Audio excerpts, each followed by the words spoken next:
Hi guys, I'm Shmee. Hello to you and welcome back to the channel where today you join me at Manhart for an unveiling, a world premiere of the car lurking under these covers, the new MH5 700. It's based on BMW's F90 M5. Today we're going to take a first ever look at their latest introduction. Go out for a drive to see what it's like, but let's get started getting the covers off. Here we go then, under the cover to be revealed for the very first time is the new Manhart MH5 700. They have just finished developing it, but it is time now to remove the covers. Here we go. Let's take a look at this. The gold Manhart livery on the black car, but have a look at all of the carbon fibre modifications. We'll go around them in more detail, but the lip spoiler you have down there, the new 21-inch wheels, the car has the MHtronik power kit, the lip spoiler on the back of the rear boot lid, the Manhart exhaust system, carbon diffuser. The livery is looking good. It's just sharpened up a little bit. It's sitting 20 millimeters lower. We will hear the cold start as well very shortly. Very, very cool. Before we get started with all of the details for the MH5 and then fire it up for a cold start, let's take a very quick walk around of the Manhart showroom just to pick out some of the cars that we've got on display here, starting with the MH2 420, based on the BMW M2, and as the name suggests, with 420 horsepower. Behind that, we've got the MH3 550, a 550 horsepower BMW M3, not just any M3, this is the 30 Yara Special Edition. I filmed with this exact car before, drove it and took it out for a test drive, as I did with the MH1 behind. Also a couple of other cars dotted around, but we're here today to see this, the MH5 700. This is literally the first time that we've ever been able to take a look at this car. It is completely brand new, one of the very first packages available for the latest generation of the BMW M5, codenamed the F90, and we can talk about all of this, including what they have done to the power of this car. The standard car is already very powerful with 600 horsepower and 750 Newton meters, but this car has the MHtronik box, which boosts that over 700 and up to almost 900 Newton meters of torque. Crazy, crazy power that I'm looking forward to experiencing.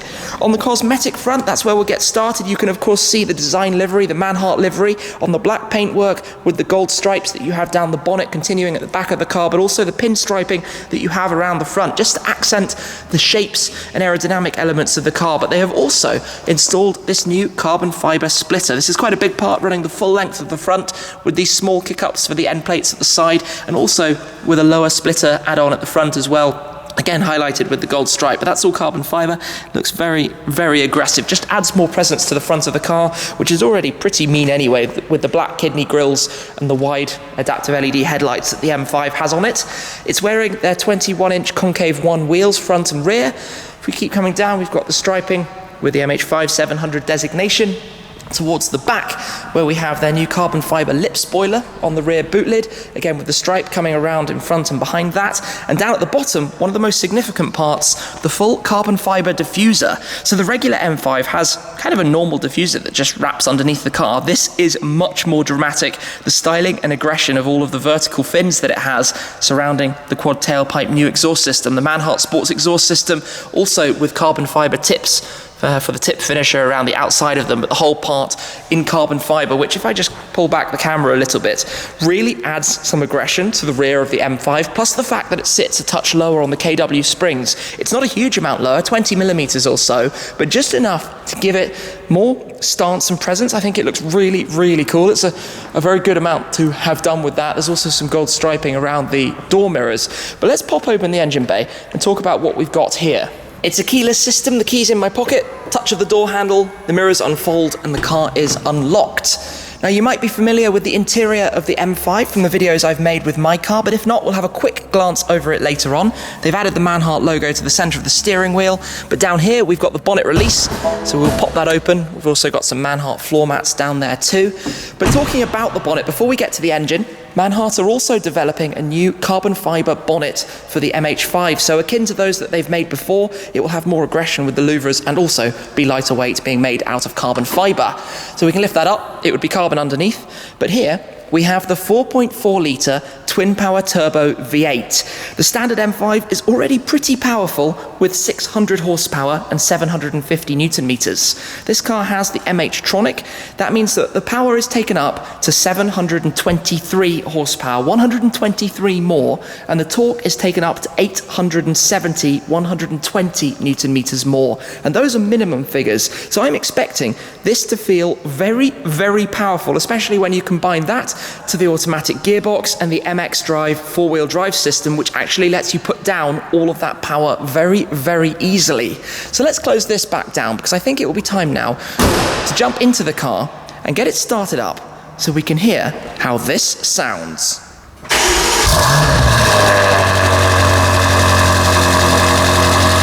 Oh, goodness me! Now that was a loud startup for the car. Let's get it outside and jump in. Seriously, that is so loud. Okay, cold start over, but that noise was just incredible. First things first, I'm driving the M5 in its complete default regular setting. So when you've just started it up, that means the display on the dashboard is showing us we have comfort steering, comfort suspension, and efficiency for the powertrain. You can change the different modes, and we're going to do that shortly. But the overwhelming sensation like this is that it actually feels really quite normal. You would be hard stretched to tell that you were driving in the Manhart car rather than a normal M5. And I've got quite familiar with this car because there's no particular sound intrusion into the cabin like this. The gearbox is smooth, there aren't any elements of clunkiness to it at slow speeds. I was a bit worried that might be the case with so much extra power going through the 8-speed automatic. The only thing that would perhaps give it away is if you do give a little press at the throttle, you do get a lot more noise out of it, as well as more sound from the turbos, which is clearly quite distinct. The turbos being a big part of engines these days, but also bringing their own character to the sort of sounds you hear, but also the way the power is delivered, which I personally quite like, because you get this sensation of just building up power and then a full unleash, and there's just so much of it going on, it's crazy. And in here, you know, 700 plus horsepower, that is proper, well, it was hypercar territory not even that long ago. Anyway, obviously it's a big heavy car that it has to propel, but let's get out of the town onto some countryside roads, and then we'll find some autobahns as well, because that's really where it's going to make a difference. This level of power becomes apparent when you're stretching up, you know, above 200 kilometers an hour, up into much higher figures, the top speeds of cars like this being well over 300 kilometers an hour. But just for the moment, let me put it into M2, which is pre-configured, so a double press, because it also does M dynamic mode, which loosens the traction slightly. But in theory, if I start shifting down manually, we're going to start getting a lot more noise out of this. And yes, I can hear that. The burbles from it. Lots of burbles. And then, goodness me. Okay. I'm short shifting because the power delivery is almost scary. I mean, the regular M5, don't get me wrong, is exceptionally fast, and we've actually got a tunnel just up ahead of us, which is probably the most convenient thing I knew about all day. So, window down. This is gonna sound good. Goodness me, should we pop it into neutral? Just for a second. Oh. It's a lot of turbo noise. And then you get the rumbles and burbles afterwards. Right, window back up for the moment. Just get a feel of this. Obviously the ride is a bit firmer with the new springs, but that should tighten it up a little bit. Obviously BMW have also since released the M5 Competition, which is a little touch more dynamic. I've not driven it at this point on top of the regular car, and I can definitely feel with the suspension in Sport Plus right now on a bumpy stretch of tarmac, that's a little bit unpleasant. So we can independently control all the different aspects of this. So the suspension is now in comfort, and yes, that's much better. I like that an awful lot more, so we don't need to stress too much about that. I like having the gearbox and powertrain in the sportiest settings, so you get more of a kick. You get, if you're driving automatically, that it will hold on to the gears a little bit longer as opposed to shifting up at the earliest possible opportunity. But generally driving, it's all fairly civilized in the normal way. We just need to get somewhere where we can really put our foots down and see how it goes. To be honest, going around the tight corners as we head into the Autobahn, this feels pretty good on the slip road here. And then, oh, that upshift, downshift in the tunnel. Oh yes! This sounds so good. This is what the M5 was lacking, honestly. The standard car just didn't quite have enough sound out of it. This has loads, this is great. So we've got a restricted section here, but even just cruising along, it doesn't stay, it doesn't resonate or cause excessive noise inside the cabin. And in fact, actually, if I go up into 8th gear, there's basically no sound at all. It's just kind of rolling and doing its thing remarkably normally. Obviously, the car has such good sound deadening as it is from the beginning that you don't hear too much of what's going on outside anyway. Yeah, this works, this works. So let's find another de-restricted section and see how it goes. Finally, we have an open stretch, so let's drop a gear and get ready to see what this can do. My goodness, you can immediately tell there is more power than the standard car. Wow, 210 out of nothing, just absolutely out of nothing. Astonishingly fast. Wowzers. So I did expect it to feel quicker, but you feel like you get all the regular power before your foot is fully down to the floor. Obviously that's the difference. We're talking about, what, nearly a quarter, 20 odd % or so of performance gains here. Just, even in 5th gear, the pickup rate is astonishing. Goodness me! The power is so easy, up to 250 already. Slow down slightly for the corner, but the rate at which it gets on the fly, even just now holding round a corner at 230, it's dynamic, it's controlled. There's the M5 competition that's come out since, but obviously with the change of the suspension it's even sportier than before, and we're just flying around a corner at great speed. Now with an open stretch ahead I can put my foot down, 260, 270, 280, 290. Okay, definitely we've hit 296. I'm going to go onto the brakes, but I've never picked up speed that quickly in the standard M5. Wow, that was quite an adrenaline rush, but it felt like we were getting towards a limiter or so at that speed. It didn't really want to stretch much further. I'm gonna let another guy go through who's also on the fly here. Yeah, the 330D, the proper Autobahn cruiser. He doesn't have a sound like this though.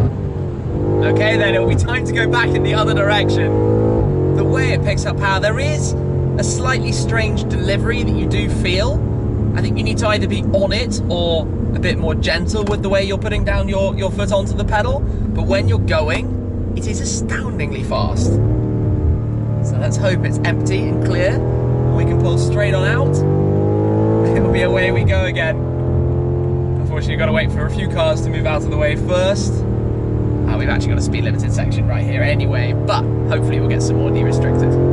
Unfortunately, this part of Germany is not exactly overloaded with de-restricted autobahns. It's a very congested area around Manhart. You've got Dortmund, Cologne, Dusseldorf, and basically the roads are too busy. However, while we're sitting in a slower section, we can turn on the adaptive cruise control, which works very, very well in this car. You can jump it up by 10 kilometers an hour at a time, but it will brake you, accelerate you. We've got the lane control button as well, which brings up a little dial on the dashboard. Basically, the car is, I don't know, is this an early level of autonomous? Does it count as that? You can't completely remove your hands from the steering wheel, even obviously the law doesn't allow that, but the car will only let you do it for a certain period of time. However, it is an assistance setting. It will take over and help us. You have a ton of different I'm struggling with that word, assistance settings in this car that you can set up. Oh, somebody's a little bit impatient there, given that we're sitting in traffic. Nice to have the car doing it and chilling out for me. They're slightly less relaxed. Anyway, what else do we have that I can tell you about? A lot of it is familiar with the M5. You have the M1 and M2 buttons up on the steering wheel that you can press that will have your pre-configured settings. Particularly like that. I've been driving an M2 on this car, but we've also got M1, which is, I think, full-on crazy mode. Oh no, we want this way, we're going to Cologne. And full-on crazy mode would probably be, no, it's not, it's just got DSC off. Okay, we'll go with M2. Those are just however they were configured. So the four-wheel drive system, you have normal four-wheel drive sport that will let you have a little bit of slip but still some power to the front wheels to save you, and then you can also put this car into complete two-wheel drive mode if you want to go full kind of YOLO, ASBO, antisocial, burnouts, donuts, drifting, have some fun. Driving like this though, we've got the gearbox now in its third setting. You have 3 independent settings for the violence of the gear shifts. I've always found number 3 to be quite aggressive. Oh, that traffic jam in the other direction does not look pleasant at all. Anyway, we're not in that, fortunately. So this is in the third setting. It's actually not that aggressive, but then that wasn't shifting at the top of the red line. You have an independent button on the top of the gear lever where you can change that and go down to number 2, or however you want to have it a set. You know, we're going out on the road. I don't think we have any more de-restricted sections from here back, unfortunately. But in any case, we can hear some more noise. Remember, the noise we're hearing is with the sound deadening, and it's still a lot. There's so much power. Actually, this is de-restricted at the moment. Wonderful. It's so quick. So quick. We get a little bit of that kind of jumping again. It's about that speed, around 200-ish. Completely empty though, foot down.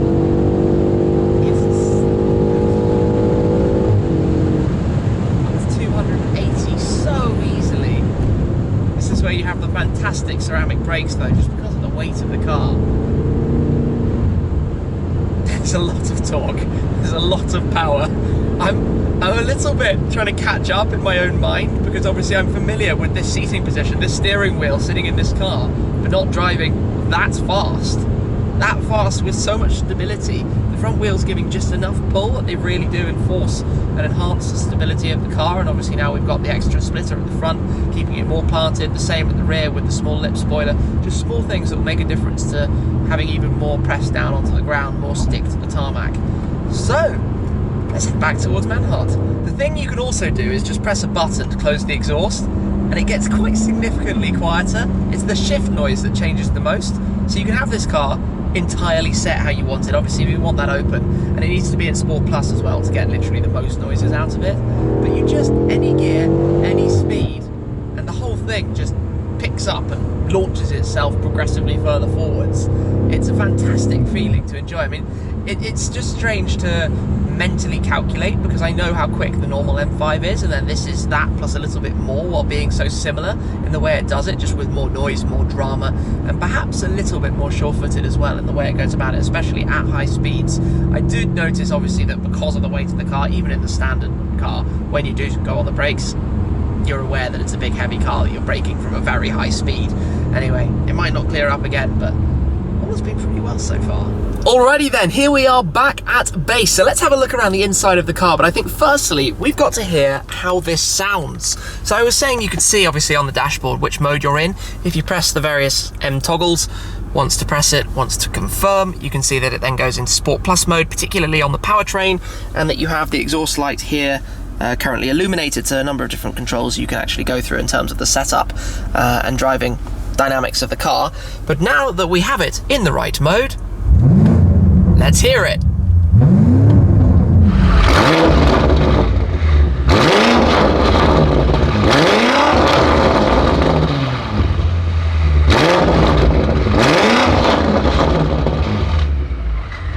Yeah, that's pretty good. That's what the M5 needed, an injection of life into the noise that it makes. Now this is actually a digital display, but you have the chrome bezels that just finish it off with almost a kind of analog style appearance, which I really like about the M5. It doesn't change too much. You get a lot of information in here, which is all what you need, where you need it, and you can cycle through a few different modes down at the bottom just to bring up slightly different things if you would like to see. Then all your cruise control style toggles are on the left, your lane assistance, turning it on and off, your speed limiter, and then on the right you have your media. You have the gesture controls, these things that we're used to, you know, to turn up and down the music. Literally doing that, should you wish. This is a touchscreen now, so you can jump into the different tiles depending how you've configured them and literally load that up exactly how you'd want it, or even have a split screen mode. Down here you've got the screen for the climate control as well, another thing I really like.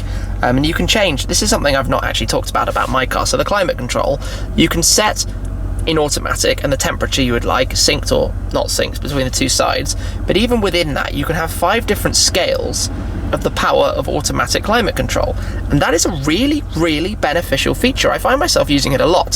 So my car doesn't have the cooled seats, which is a nice thing that I particularly like, and it also doesn't have the 360 camera system, which I particularly like on these cars, and this one seems to be really clever. From when you go forwards or back into reverse, it actually has some nice motions that happen, and you can move and look at, there we go, there's an example of it. I think you can pinch it and move it around and do stuff. Ah yes, you do it here. Ah, how cool is this? How cool is this? This is literally a live view. There's Manhart, some people just at the front door. And that's where we're currently positioned, and the cars that are driving behind us that you can just about see in the mirror probably going past. This is one of the best things ever that BMW have fitted on this car. I'd have loved to have had this. Anyway, I didn't get to spec the car. Generally speaking then, this works very nicely. That works incredibly nicely. Down here you've got some cup holders, a charging pad, USB port, your iDrive controller. You can do things on the top of that to interact with it. All your configuration settings and the cameras and the parking, your gear lever with park on the bottom, and with, oh, I've turned on the radio. And then you've got what I was talking about, changing the settings for the aggressiveness of the gearbox. So that all works pretty well. You've got control buttons for the seat over there, also on this side of course, and then window buttons, mirror buttons. You can open the boot from up here, and then here you have all your lumbar support control and your seat positions, which you can move in many different ways depending how you'd like to have it. One other thing, if I just step out quickly, about the M5 that I like are the illuminated badges on the back of the seat. If you get those and they light up, it's a really, really cool thing. In the back, oh, he says, there we go, unlocked. Decent legroom back here, just got a floor mat at the moment, but you can see plenty of space as you need it going on back there too. Lastly then, but by no means least, the design package of this car. The diffuser is fantastic. The rear end really stands out to me. This is my favourite bit of it. Changing it to carbon, increasing and introducing the styling down here, the diffuser blades and fins that you have, the lip spoiler up on the top of it. And if we come towards the front as well, similarly matched up here with the carbon fibre lip spoiler sitting down towards the ground at the bottom there. It just sharpens up a car that is otherwise very discreet. Now many people might say the M5 is supposed to be subtle. That's the way BMW designed it. It is basically a 5 Series, but an immensely powerful one. But to me, the latest generation, the F90, is really, really very much on the soft end from factory. So introducing these extra elements and components is a really, really nice touch to it, and particularly the sound that it makes. The new sound of this exhaust is absolutely fantastic. Big shout out to that. I like it an awful lot. So I think in the livery it looks cool. Obviously you don't have to have it like that. You can have the car in the regular colour scheme and specification, but you might notice also the fans still run. That's a normal thing with BMW because of the turbos and people turning them off too quickly. They now run the fans for an extra long time just to make sure the cars are fully cooled before they are switched off and left in park. Anyway, a big thanks to Manhart for the opportunity to come down and take a very first look at their brand new latest product, the MH5 700. It has literally only just been launched, and I think this might even be the first time it's been driven since they completed the package. So I hope you've enjoyed the video and a look at the car, or listened to the car on an Autobahn blast with it. I've certainly had a good day out as well, so thank you very much to them. Thank you to you guys too for watching as always. I appreciate your support, but that's it for this time. I will catch up with you again very, very soon. Cheers!